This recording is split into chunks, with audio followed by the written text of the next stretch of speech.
Oke, bismillahirrahmanirrahim. Assalamualaikum warahmatullahi wabarakatuh. Dan selamat pagi.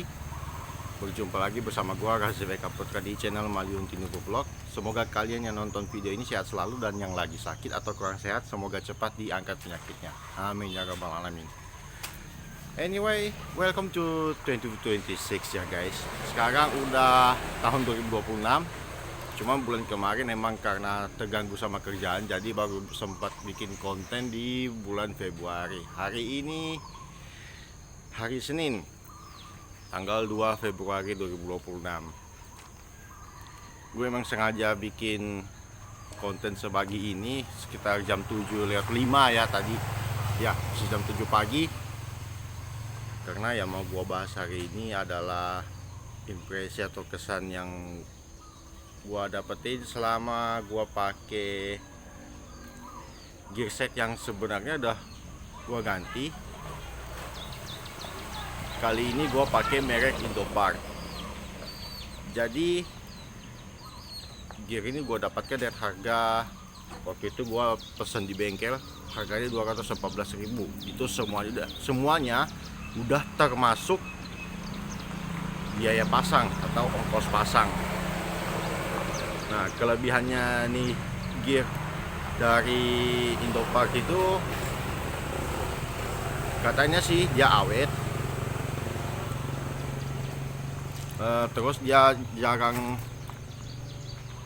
kendor. Jadi kalau misalnya rantainya mau kendor itu juga lebih lama daripada merek-merek lainnya yang harganya di bawah 200 ribuan. Jadi dia cepat kendor. Kalau di Indopart ini enggak guys. Kalian bisa cari di bengkel-bengkel terdekat di kota kalian atau di toko-toko online shop begitu. Kalau kayak gue kemarin pernah juga nyari di Shopee, harganya ya beda-beda tergantung motornya. Dan yang gue pasang di motor ini tuh rasionya tetap di 13:41. Rasio bawaan untuk Yamaha Jupiter Z1. Jadi kalau kalian misalnya punya Jupiter Z1 mau pakai tetap mempertahankan rasio yang sama, nah kalian bisa cari merek Indopart untuk Jupiter Z1. Ingat ya, rasionya 13:41. Tapi perlu diingat juga, gue pakai 13/41 ini dari dulu karena untuk mengejar akselerasi, jadi bukan mengejar top speed ya, karena gue rasa top speednya yang sama aja sih. Jadi dia ini untuk menambah akselerasi. Jadi untuk akselerasi di awal itu lebih narik lagi. Tapi ada feeling lain yang gua rasakan waktu gua di jalan. Kalau misalnya lagi di jalan lurus, nanti gua bahas detailnya kayak gimana. Jadi sekarang kita lihat dulu penampakan gearnya kayak gimana. Ini motornya udah gua posisiin di sini. Nah, ini gearnya. Yang beda dari Indopart itu dia bagian ininya ya, udah bukan karena bersihnya, dia itu warnanya agak beda, dia kayak krom begitu. Terus rantainya juga kalian bisa lihat ini nggak goyang ya, cuma nap gearnya aja sih yang goyang. Bisa kalian lihat ini. Nah, ini nap gearnya yang goyang, tapi bagian sini yang enggak pin rantainya. Yang membedakan seingat gua di Indopart itu, dia bushingnya dia dipakai tipe solid bush. Jadi dia gak bakalan cepat kendor, seingat gua ya. Ini yang bikin rantainya jadi tahan lama. Ini gak ada sambungan di sini. Ini gak ada sambungan ya. Bushingnya itu gak ada sambungan sama sekali. Ini mereknya kalau kalian nggak percaya, merek Indopart 428 garis datar 41. Berarti sini gear belakangnya 41 dengan ketebalan rantai itu 428. Jadi kalau rantai lebih tebal itu harusnya lebih awet ya. Ini tadi udah gua bersihin sih rantainya, pakai kain bekas gini dong, bekas kaos kaki. Jadi caranya supaya nih rantai awet, bentar. harus rutin dikasih oli rantai. Jadi kira-kira kayak 2 minggu sekali. Ini olinya merek Singer. Kalau orang tua kalian misalnya itu tukang jahit, pasti familiar sama ini. Karena oli merek Singer itu sebenarnya bukan cuma untuk melumasi mesin jahit doang. Ini bukan promosi ya. Ini malahan oli yang multifungsi. Jadi misalnya untuk rantai motor kayak gini, rantai sepeda bisa, engsel jendela bisa, engsel pintu pun bisa. Pokoknya dia tujuannya untuk melumasi lah. Ini kebetulan mau gua lumasi dulu. Ini rantainya mau dilumasi, caranya gimana? Gua hidupin dulu mesinnya. Ya Allah, motornya buluk amat sumpah. Ini akinya udah agak gak kuat, jadi harus diengkol. Ingat, ini Vega Force atau Force FI, bukan Vega ZR, apalagi Jupiter Z Robot. Kalau motor kalian kayak dua di antara itu, berarti hari-hari kalian harus leg day. Belum. Langsamnya memang agak sedikit tinggi sih di motor ini. Dan baru dihidupin mesinnya aja, rodanya udah mutar sendiri. Kalau di gear merek lain nggak bakalan kayak gini nih. Bunyinya halus. Gak nyangka sih bunyinya halus. Coba lihat, berhenti loh itu. Kalau udah kayak gini berarti tinggal di apa namanya, masukin gigi satu. Bentar.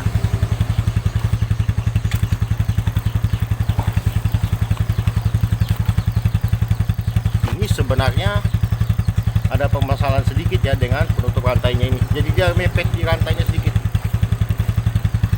Bergesekan terus, makanya dia jadi agak berisik. Ini udah gua buka tutupnya. Jadi kita tinggal taruh aja di sini.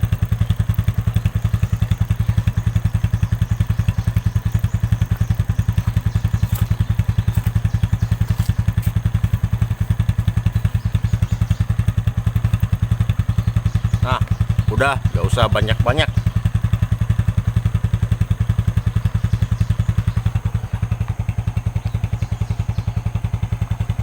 Ini olinya ya, kalian bisa cari di pasar. Harganya juga murah. Botolan kecil kayak gini aja untuk stok di motor kalian yang pakai rantai. Kecuali kalau orang tua kalian emang tukang jahit, saya tahu gua ada juga botol besarnya. Overall nih olinya recommended kok. Walaupun emang rada-rada bikin kotor, maka dari itu harus tetap rutin dibersihin. Paling tidak sekitar 2 minggu sekali bersihin rantainya, terus taruh oli lagi. Biar tetap lancar pergerakan rantainya dan rantainya juga jadi awet. Soalnya kalau sampai berkarat kan ya pergerakan rantainya tahu sendiri lah. Kalau rantainya udah kalah, gear depan belakangnya juga kalah. Jadi habis dari sini kita langsung skip ke pengetesan nih rantainya kayak gimana, feelingnya kayak gimana, plus minusnya apa aja. Oke? Tomorrow. Nah, alright.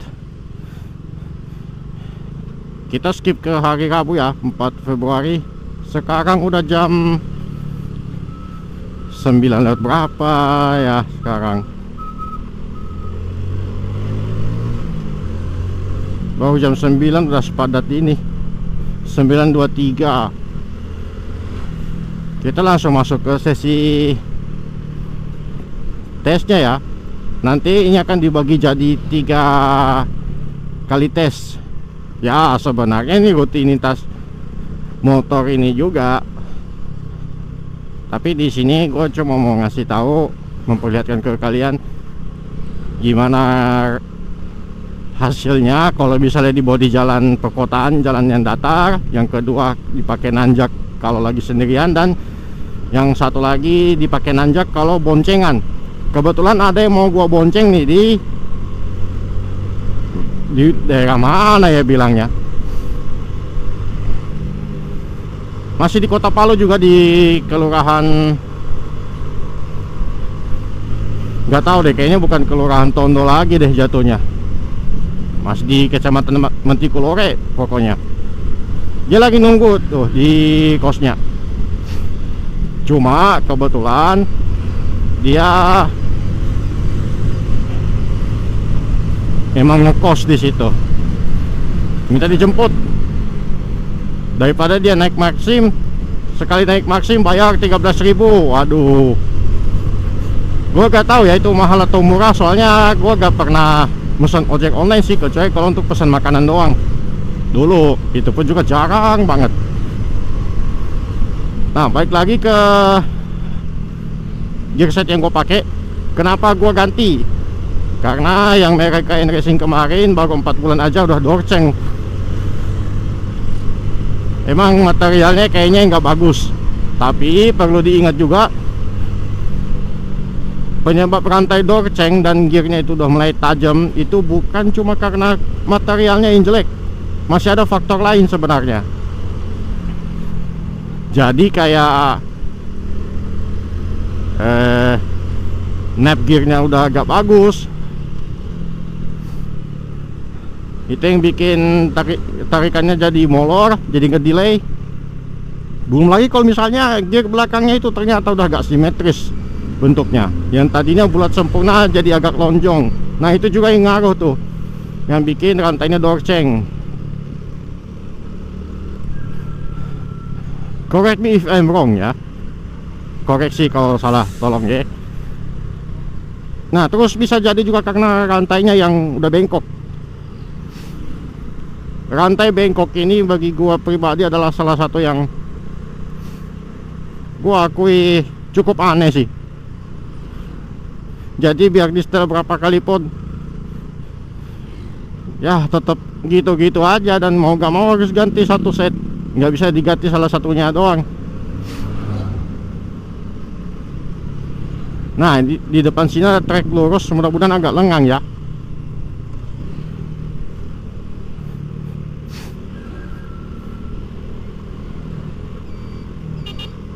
Nah ini ada trek lurus di depan, kita tes dulu. Gigi 3. Ini nggak tahu ya kalau kenapa di jalan lurus kayak gini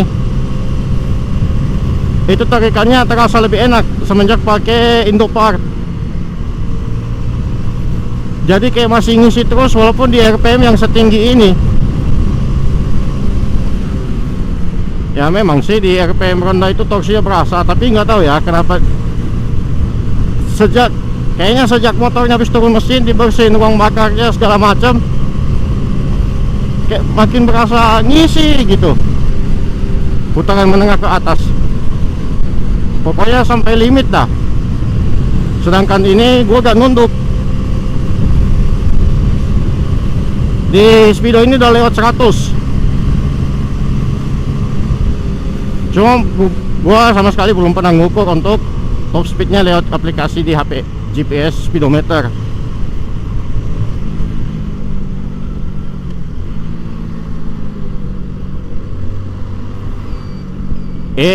Itu juga tergantung dari cara kita narik gas ya.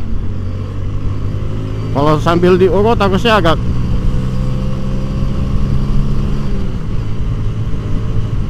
agak ini ngaruh. Gak bisa asal langsung bejek doang. Ini ada sedikit tanjakan. Ya emang kontur jalanan di sini agak tidak konsisten ya. Kalau udah bagian sini, barusan tiba ada cekungan. Gue curiga tanahnya turun sih. Nah ini ketemu jalannya datar lagi.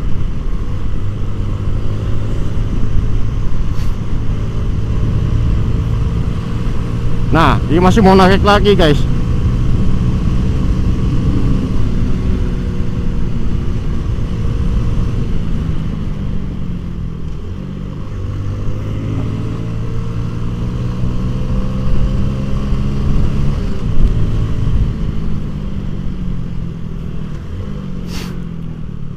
Kayak gak terlalu berasa ngelimit ya. Maksudnya dia lebih lama baru sampai di limit RPM-nya.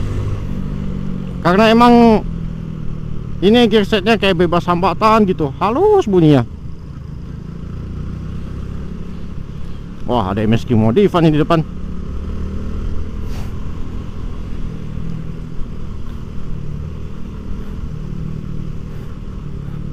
Kalau aja gue punya duit dan nurutin ego gue pasti pilih MX King sih. Cuman sayang aja gak bisa naruh barang apa-apa di bagasinya. Ada sih bagasinya kecil banget, cuma untuk naruh toolkit doang, ya ngapain. Lagi pula harganya juga lebih mahal daripada motor bebek yang di bawahnya kayak Vega Force atau Jupiter Z1. Dengan Jupiter Z1 doang itu harganya kalau di sini tuh selisih 6 juta lebih.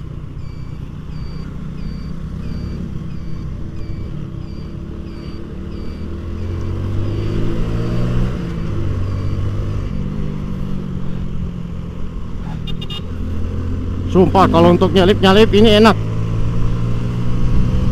Jadi misalnya kalau dari RPM bawah ke tengah, kalau kita narik gasnya gak sampai limit, pasti ngoper giginya cepat, gak perlu nunggu waktu lama untuk apa namanya, ngoper gigi. Itu tenaganya enak guys.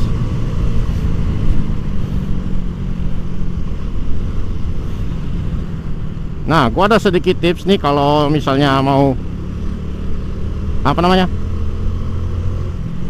kalian mau punya motor bebek atau sport, mau ganti gear set, mau ngubah sedikit aja ke karakter mesinnya, itu harus disesuaikan dari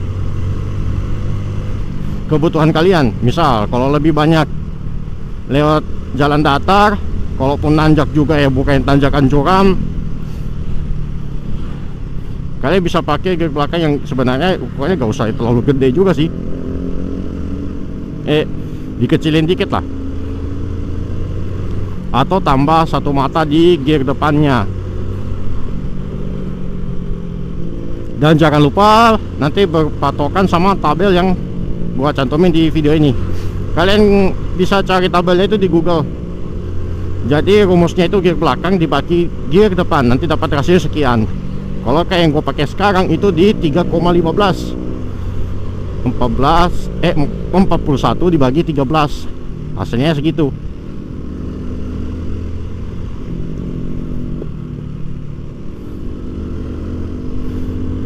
Kalau yang aslinya 1441 itu dapatnya 2,93.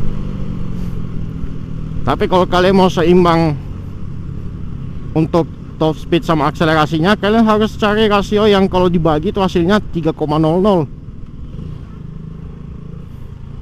Misalnya kayak 1442. By the way itu MX King kebetulan juga yang V2 ya, rasionya itu 14/42. Dan ini juga yang rada-rada aneh di bebek zaman sekarang. Dulu itu paling gede kayak di Fish Air ya, misalnya 37 belakangnya atau 39 dengan gear depan yang sama 14 mata. Tapi di motor ini waduh, dari awal udah dikasih gear belakang 41. Itu hitungannya udah gede sih, ngejar torsi banget. Definisi motor kebutuhan untuk ngarit misalnya, ngangkut rumput, bawa barang, kuat-kuat aja karena gear belakangnya gede. Apalagi di motor ini gua kecilin satu mata di gear depannya, jadi 1341 kayak Jupiter Z1.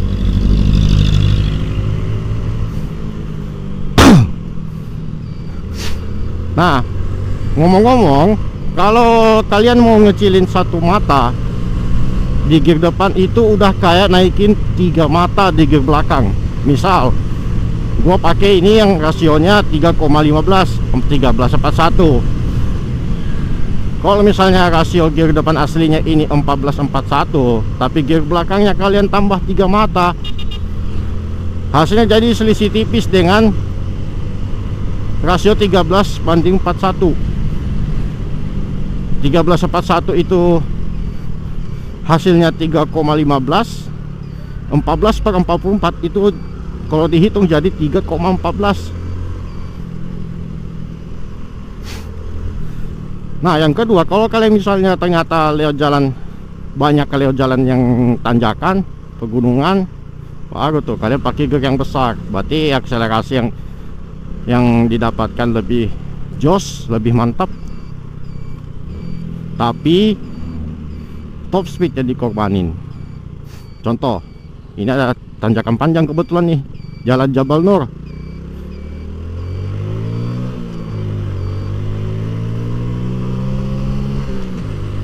Nah ini tes kedua ya.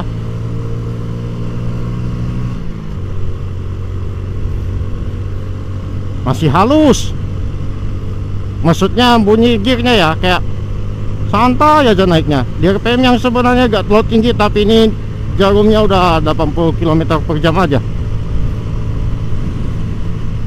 Ingat, ini tanjakannya emang gak terlalu curam tapi panjang.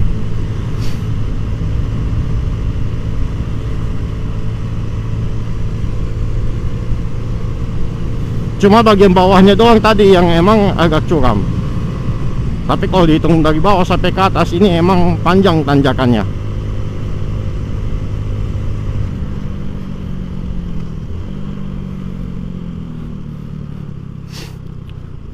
Ya sebenarnya udah mau dekat sih, bentar lagi mau sampai sih di kosnya temen gua tadi.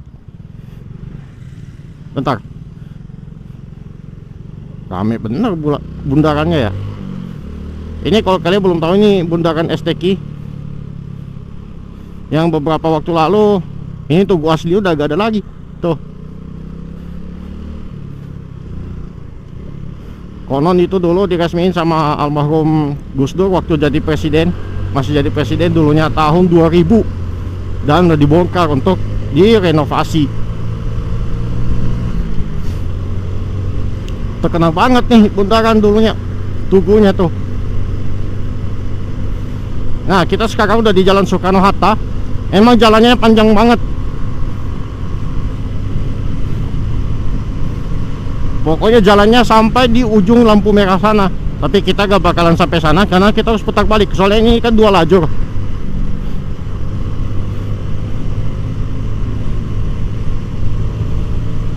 Nah ini gua tahan di sekitar 80, lewat ke atas dikit mesinnya kayak masih pengen meraung lagi. Meraung lagi bukan ngelimit, tapi masih bisa narik lagi, masih kepengen ngebut lagi dia intinya. Ups.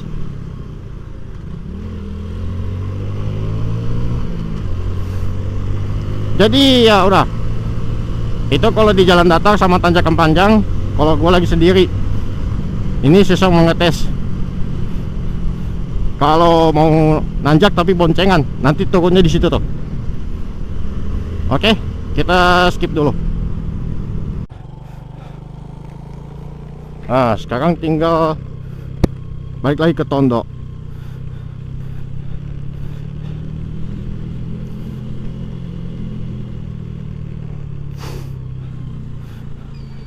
Engine brake ya aman-aman aja sih, itu tergantung dari koplingnya.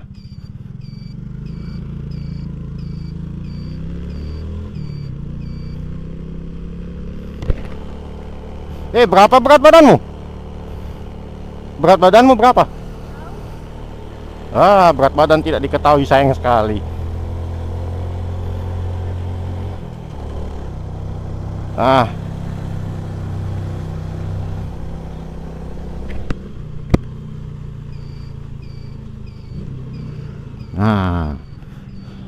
berarti tanjakan kayak tadi aman ya. Cuma nggak tahu sih kalau misalnya dibawa ke tempat lain yang tanjakannya lebih curam lagi.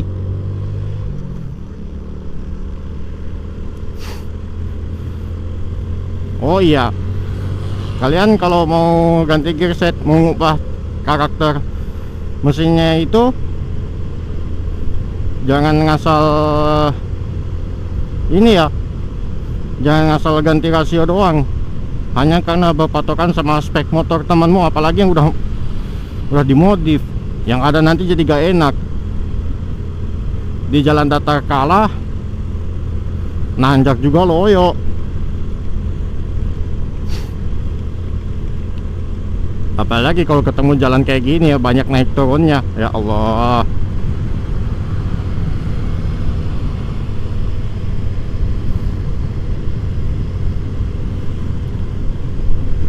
Entah kenapa ini kayak berasa enteng aja kalau udah di putaran menengah ke atas. Ini kan hitungannya kayak putaran menengah nih. Sayang aja gak ada takometer di motor ini.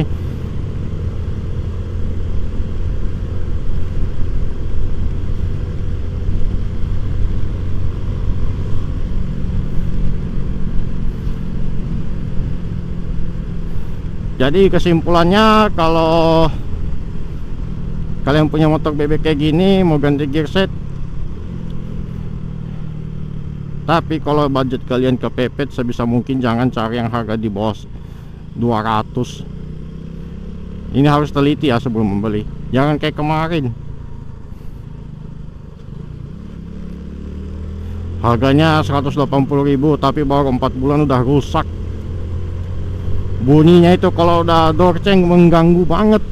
Aduh. Akhirnya gua ngalah, beli lagi yang ganti lagi yang baru, tapi kali ini langsung pakai bearing Indopart. Dan sebenarnya gua akui juga agak nyesel sih, kenapa gak dari dulu aja pakai Indopart. Nanti kalau kalian misalnya ke bengkel nyari gear Indopart, kalian nanti dikasih tuh dosnya yang warna hitam. Nanti isinya udah satu set tuh, gear kecil, gear besar, sama rantai. Cuma nggak ada kancingannya aja sih. Kebetulan ini kancingannya untuk gear depan itu dia yang pakai 2 baut, bukan 1 baut. Kalau 2 baut gua yakin sih bakalan lebih awet, nggak gampang lepas, kayak lebih kuat aja gitu.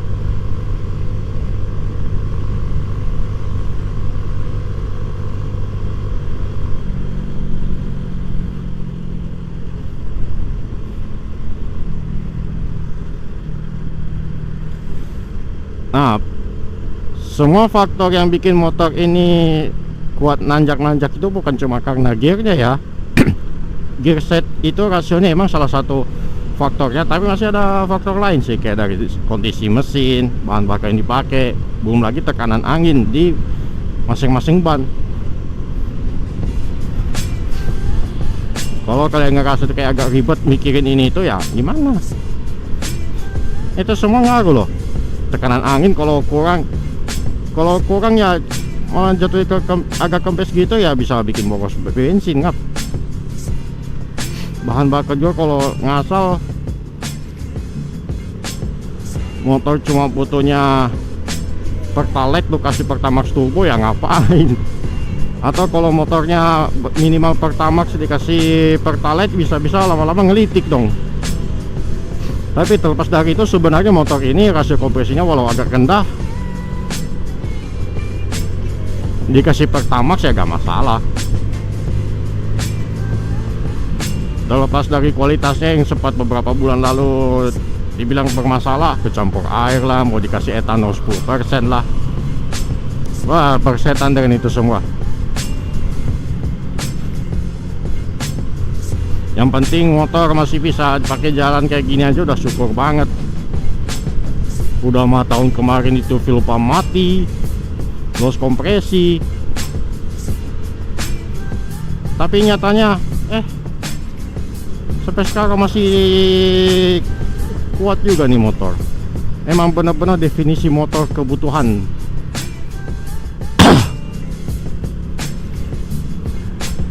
Kecilin satu mata gear depan aja, akselerasi udah makin jos. Jadi kalau untuk selap slip di jalan perkotaan yang kendaraannya agak banyak, masih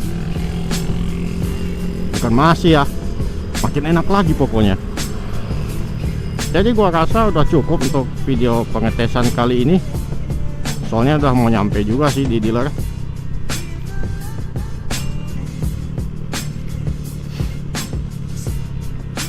Nanti